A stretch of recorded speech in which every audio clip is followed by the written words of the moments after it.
माननीय सदस्यगण, श्री एन.के. प्रेमचंद्रन जी ने जो प्रश्न उठाया है, वक्फ संशोधन विधेयक 2025 पर संयुक्त समिति में विधेयक कुछ खंड जोड़ दिए गए जो विधेयक के दायरे से बाहर हैं। इस विषय पर मैं माननीय सदस्यों का ध्यान कौल और शब्दों द्वारा रचित संसदीय पद्धति और प्रक्रिया की ओर आकर्षित करना चाहता हूं कि संयुक्त समिति की किसी भी विधेयक में संशोधन करने की शक्तियां बड़ी व्यापक और विस्तृत है। समिति किसी भी विधेयक में पूर्ण रूप से संशोधन कर सकती है या उसको पूर्णतः नया प्रारूप तैयार कर सकती है तथा विधेयक के सिद्धांत में परिवर्तन किए बिना उसका पूरा नाम और संक्षिप्त नाम भी बदल सकती है।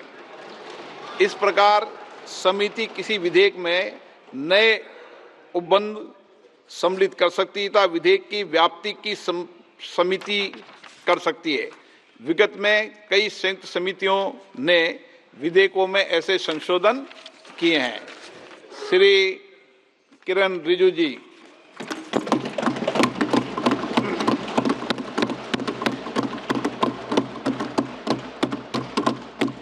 Honorable Speaker, sir, I rise to move the motion for consideration of the Waqf Amendment Bill 2025 and Mussalman Waqf Repeal Bill 2024. अध्यक्ष महोदय जी, आपने जो रूलिंग दिया है जेपीसी के बारे में जिक्र किया है, उसी के साथ साथ जुड़ते हुए एक मिनट किरण जी, एक मिनट श्री सौगत राय जी संशोधन संख्या 108 को प्रस्तुत करें। आप बोल रहे थे ना? हाँ।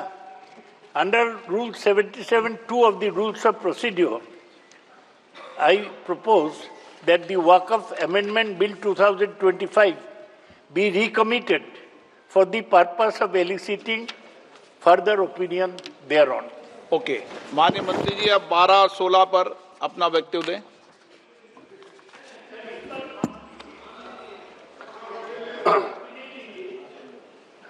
आपका जो जब मैं ओपनिंग करूंगा उसका भी जवाब आएगा और बाकी अमेंडमेंट तो आखिरी में आता ही है।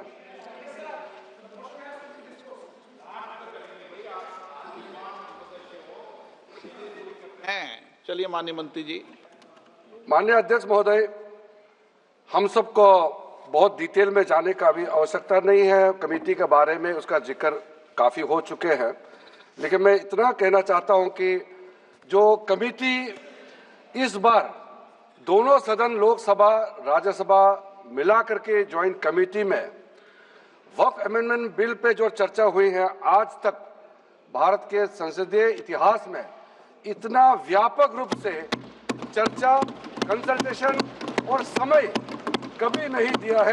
इसलिए मैं जो ज्वाइंट कमेटी में जितने मेंबर्स दोनों सदनों के लोकसभा और राज्यसभा में जो सदस्य उस कमेटी में थे, मेरे तरफ से सरकार की ओर से मैं धन्यवाद देता हूं, अभिनंदन करना चाहता हूं।